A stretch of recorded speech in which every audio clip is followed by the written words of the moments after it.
లూకా 15వ అధ్యాయము 4వ వచనము నుంచి యేసయ్యే ఒక ఉపమానం చెబుతున్నాడు.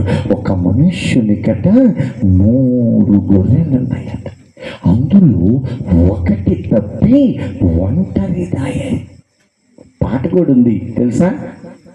100 గొర్రెల మందలో నుండి ఒకటి తప్పి ఒంటరిదాయే ఒంటరిదైనా గుర్రెను వేదకి తొందరితో నిది గొర్రెల విడిచెన్ సిలువ చెంత సిలువలోడు కలుషములను కడిగివే. పాటకు రాసి ఒక మనుష్యునికి 100 గొర్రెలు ఉన్నాయట. 100 గొర్రెలను నిరంతరము కాస్తూ ఉన్నాయి. కానీ అందులో ఒక గొర్రె త్రోవ తప్పిందట. ఆ గొర్రెను వెతకడానికి ఈ 99 గొర్రెలను భద్రముగా అరణ్యములో దాచిపెట్టి తరువాత ఆ తప్పిన గొర్రెకై వెతుకుతున్నాడు. అలాగని ఎందుకు అలా వెతుకుతున్నాడంటే, ఎవరి గురించి చెబుతున్నాడంటే, ఆ గొర్రె ఎవరో కాదు, నీవు నేనే ఉన్నా. ఈ రోజున వాక్యము సూటిగా మాట్లాడుతుంది. పరిశుద్ధాత్మ దేవుడు సూటిగా చెబుతున్నాడు.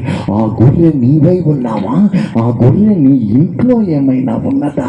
ఒక్కసారి పరిశీలన చేయి. ఎందుకంటే ఆ గొర్రెల గురించి ఆయన విచారణ చేస్తూ ఉన్నాడు.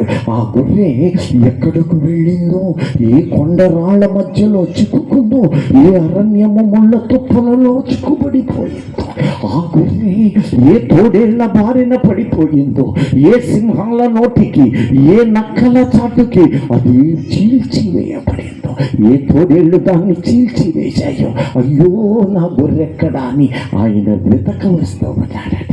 అంటే దాని అర్థం ఏమిటో తెలుసా? ఆ గొర్రె నీవే అయినప్పుడు, ఆ గొర్రె నీవే అయినప్పుడు ఏ అపవిత్రతలో చిక్కుబడ్డావో, ఏ పాపములోనికి నలిగిపోయావో, సాతాను ఏ విధముగా నిన్ను చీల్చివేస్తూ ఉన్నాడో, ఏ విధమైన బలహీనతలో నీ కుటుంబం చిక్కుబడిపోయిందో, ఏ ఆర్థిక సమస్యలలో నుంచి బయటపడలేక చిక్కుబడి నరకప్రాయమై జీవితాలలో అనేకులైన కుటుంబము విశ్వాసులై ఉన్న కూడా త్రాగుడికి, తిరుగుడికి, వ్యభిచారాలకు, జోదాలకు, అపవిత్రమైన వాటికి చిక్కుబడి జీవితాన్ని నాశనము చేసుకుంటున్నట్లయితే ఆ కుటుంబము తప్పిపోయిన ఈ గొర్రె వలె జీవిస్తున్నారు. నెమ్మది లేదు, సమాధానము లేదు. ఆయన నీ కోసం చింతిస్తూ ఉన్నాడు. దైవజనమా, అట్టి జీవితం ఒకవేళ నీలో ఉన్నదా చూడు. ఎంత ప్రార్థించినా సహాయము దొరకటం లేదు, ఎంత ప్రార్థించినా స్వస్థతలు రావటము లేదు, సమాధానము నెమ్మది దొరక్క నీవు నిజంగా ఆడుతున్నావా? ఎదుడి రాత్రి మాట్లాడుతున్నాడు. ఒక్కసారి నీ హృదయము తెరవమనంటూ ఉన్నాడు. నేను వెతకవచ్చాను. నేను 2000 సంవత్సరాల నాడు వచ్చాను. ఇప్పుడు నేను 2000 సంవత్సరాలుగా అనేకులను లేవనెత్తి, నా ప్రజలని పిలిచి, నా సేవకులని పిలిచి, వారి ద్వారా నీ జీవితము మారాలని నేను ప్రకటిస్తూ ఉన్నానంటున్న దేవునికి స్తోత్రం. సంతోషంగా వాళ్ళే చప్పలు కొట్టండి, లేకపోతే హల్లెలూయా అని పలకండి. నాకేం బాధ లేదు. వచ్చాక సతానా చెప్పుకొని వెళ్ళిపోతా. అట్ట కాదయ్యా, ఇందాక వస్తాడన్నారుగా, వస్తాడా? ఎప్పుడు వచ్చాడు? చక్కగా చెప్పినారు. ఆ బిడ్డకి చప్పట్లు కొట్టండి. మీరు ఒకటి గమనించండి, 0 ఉంటుంది. 0 కంటే 1 మిగులా.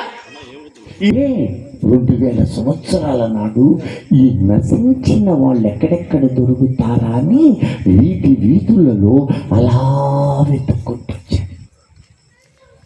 ఇప్పుడు చదువమ్మా 1వ వచనం, లోక 19:1. చాలా జాగ్రత్తగా ఆసక్తిగా గమనిద్దాం లోతైన సత్యాన్ని.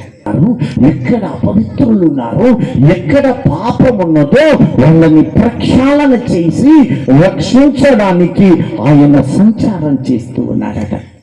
వాక్యన ఎరికో అంటే ఏంది?